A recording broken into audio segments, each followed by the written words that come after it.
Okay. So dahil po kailangan natin ang the science of economics dahil po meron pong kulang sa lupa, sa tubig at sa enerhiya. Limited lang po. Kaya kailangan nating piliin kung saan ito mas mainam gamitin po.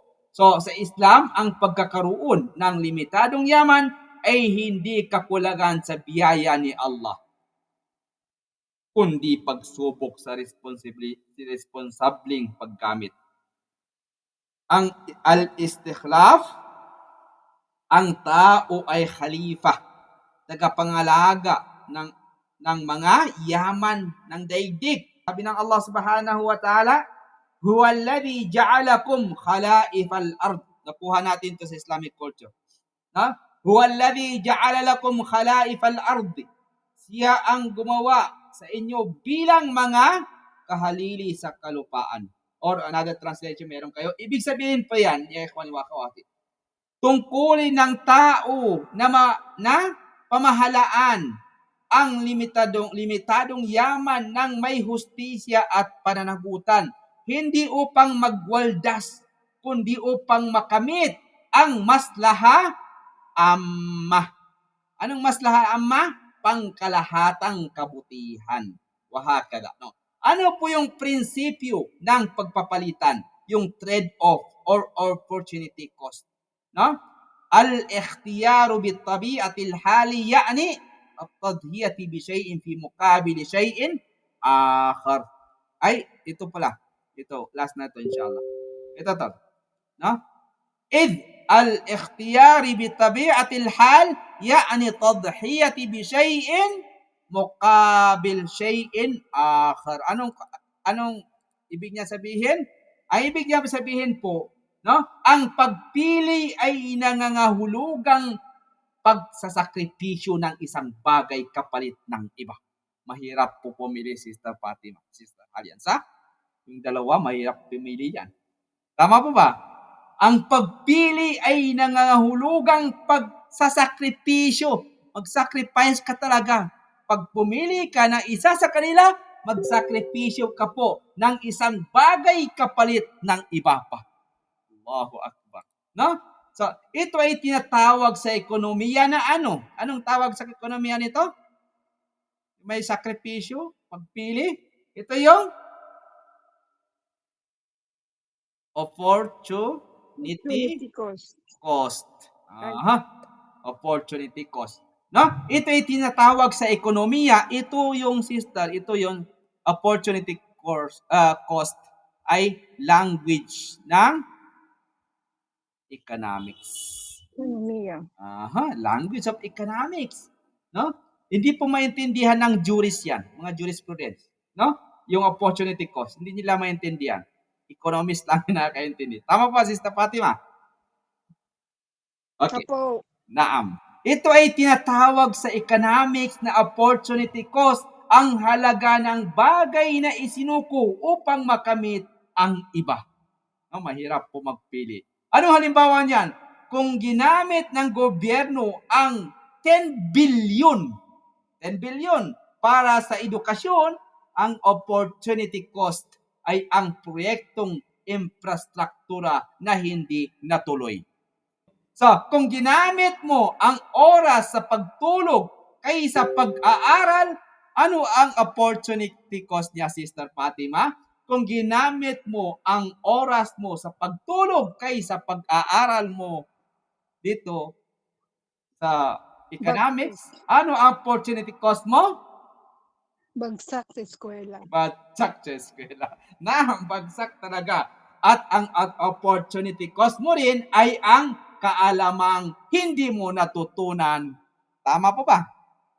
Kung natulog lang tayo. Kung lahat ng hindi dumalo, ay ano opportunity cost nila, Sister Fatima?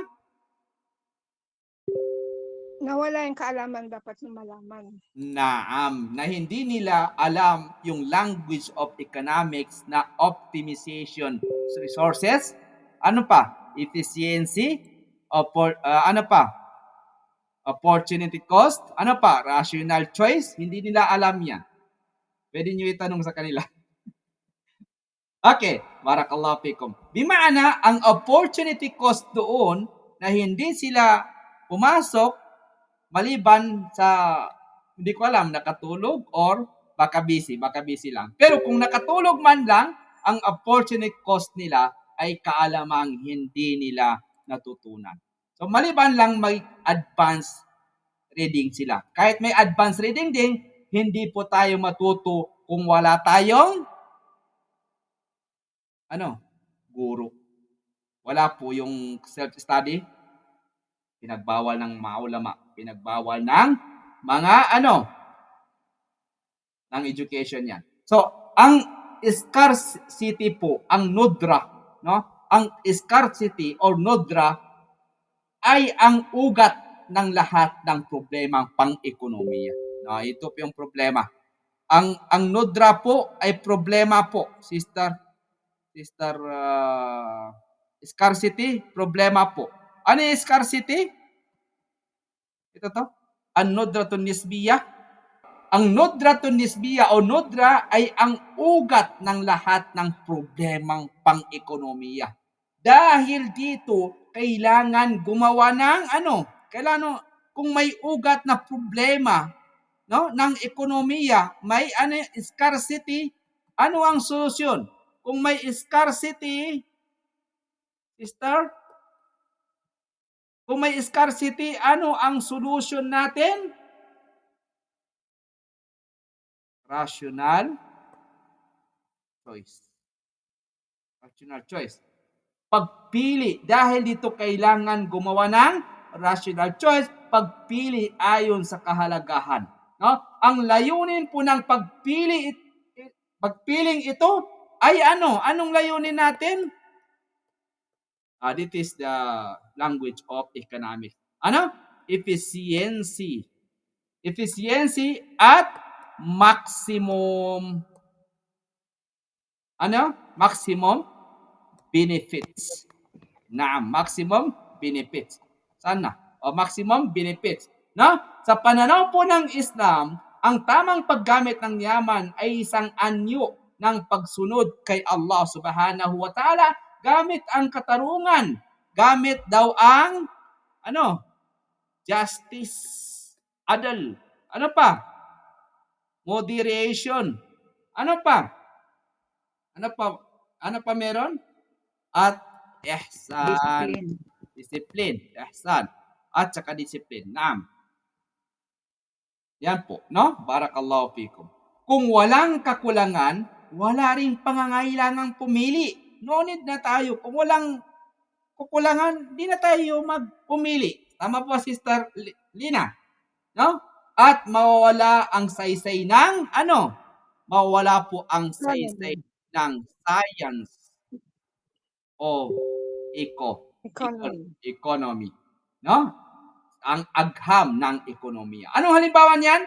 Kung ang isang Muslim entrepreneur, sana all may entrepreneur, ay may limitadong puhunan, pipiliin niyang mamuhunan. Saan? Of course, sa halal. Kapaki-pakinabang, no? Kapaki-pakinabang at produktibong proyekto sapagkat ito ang nagbibigay ng pinakamalaking benepisyo sa lipunan at kapamaraanan ng pagsunod kay Allah Subhanahu wa Ta'ala.